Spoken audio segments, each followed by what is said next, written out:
As INEC hopes to improve the electoral process, the Commission says technology is key, but may consider electronic voting in 2019. How plausible?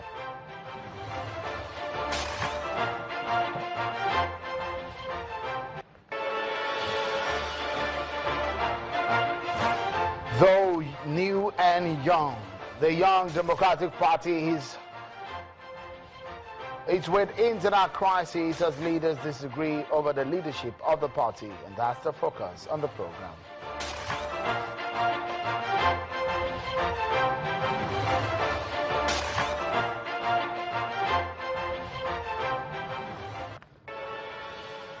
Hello and thank you so much for joining in, everyone. I'm Sheung Okinbaloye. Let's quickly bring you some of the latest in the meeting of the Board of Trustees of the People's Democratic Party. Sorry, that we've been following right here, the meeting which held in Abuja. It held for several hours. The meeting ended a few minutes ago.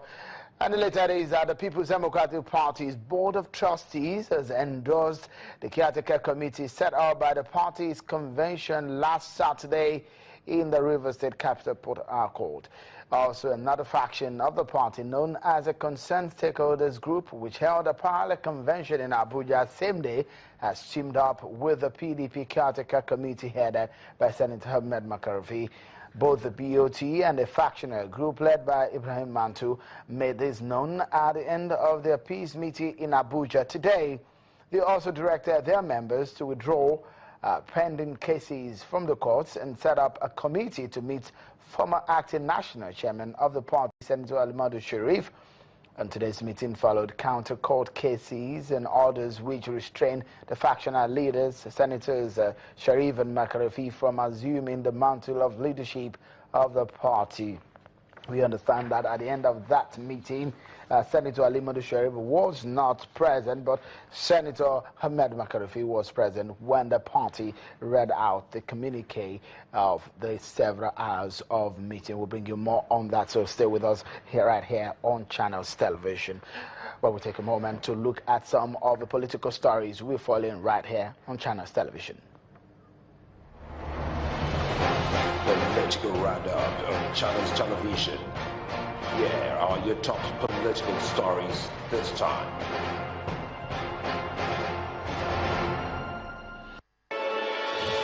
Activities today returned to the Kogi State House of Assembly, but it was an unusual activity. Security operatives dot every nook and cranny of the assembly environment as the lawmakers of the Jimo group converged on the assembly complex with the plans to resume sitting. A mild drama ensued between the lawmakers and the security operative, and after several meetings, the lawmakers were allowed to gain entrance into the chamber. It was a brief sitting, though, before the lawmakers dispersed. The lawmakers say they want to ensure obedience to the court judgment. As law-abiding, we have told a part of civility in our conduct till the point we got our court judgment. The last is yet to be heard of the battle for some of the federal legislative seats of Anambra State as won by the PDP in 2015 general elections. Today in Abuja, a group known as the Committee of Anambra State PDP House of Representatives members-elect take to the streets in protest. The protesters stormed the gate of the headquarters of the Independent National Electoral Commission in Abuja, demanding the issuance of certificates of return to enable some members of their group assume duties at the National Assembly. We demand that the fruits of our victory be given to us. More Nigerians are speaking on the best ways to fight corruption in the country. One of them is a former Director General of the Intergovernmental Action Against Money Laundering in West Africa, GIABA, Professor Abdullahi Shehu, says although Nigeria has made considerable progress in prosecuting money laundering cases, with regard to fraud, its biggest challenge, if it wants to be taken seriously by the rest of the world, is to go after political exposed persons who have cheated the country. Speaking at a forum on the National Risk Assessment on Money Laundering and Terrorist Financing, Professor Shehu says that if Nigeria wants its application to the Financial Application Task Force to be considered, government must make sure that in line with its laws, it not only secures convictions of so-called big fishes, but also ensure that stolen funds are returned to the country. This is perhaps the most important threat with regard to Nigeria.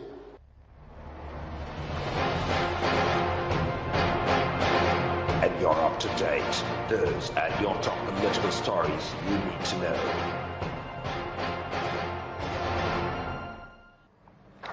Thank you so much for staying with us. INEC National Chairman Professor Mahmoud Yakubu has asked states electoral commissions to embrace technology in local elections.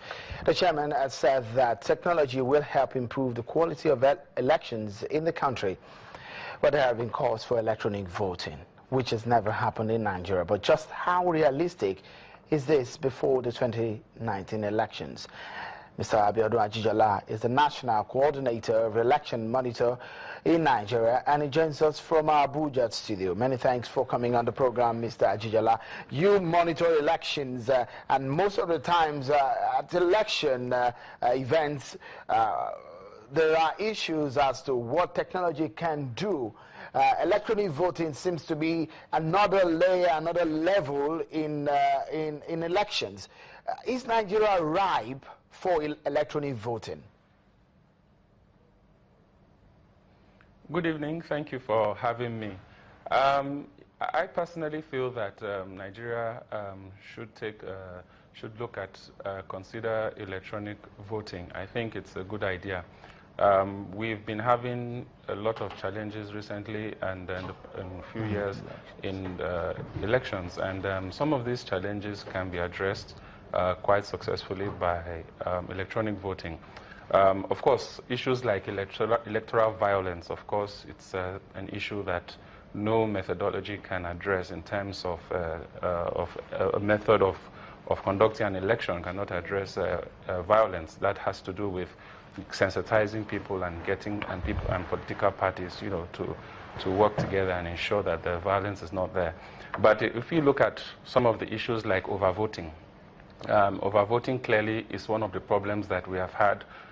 If you are in collation centers, when results have been declared, you will hear that there may be cancellations here or there, and some of the reasons given could be electoral violence, overvoting, and things like that. And what is overvoting? If a person votes twice, it's overvoting because you're only supposed to vote once in any particular election. And then, on the other hand, if a person or you have more votes cast than those accredited, it's also overvoting.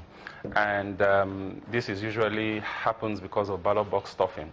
But if you have an electronic voting system in place, it's very difficult for you to experience an issue as overvoting, because you do not have the ability to increase the number of ballots because there are no physical ballots. And also, when you consider the issue of collation, collation has been an issue for a long time in our elections, where it happens overnight. And if you remember, in the 2015 presidential election, it took about 5 days before the final result was declared, and the whole nation was in tension, and everybody was worried. And if you have an electronic voting system, it's not going to take you 5 days. You're probably going to know the presidential result the same day. It sounds Mr. Ajijola, just if I may hop in quickly here. It sounds interesting hearing the electronic voting, and some places that we know, some other countries and other climes where electronic voting is being used. But again, if you look at the past experiences in Nigeria, for example, in 2015, INEC adopted the use of the card readers, which in some form, it's another level of technology being used in election. But again, the issues of network, we know what internet and technology is in Nigeria. Have we gotten to that level to be able to adopt electronic voting? Because in its entirety, if we adopt electronic voting, that means we will have digitized the electoral process in Nigeria. Well, if we look at the 2015 elections, let us take a look at the card reader. The card reader generally has provided a much better conduct of elections. I mean, if you consider the fact that today it's very difficult to hear of manipulation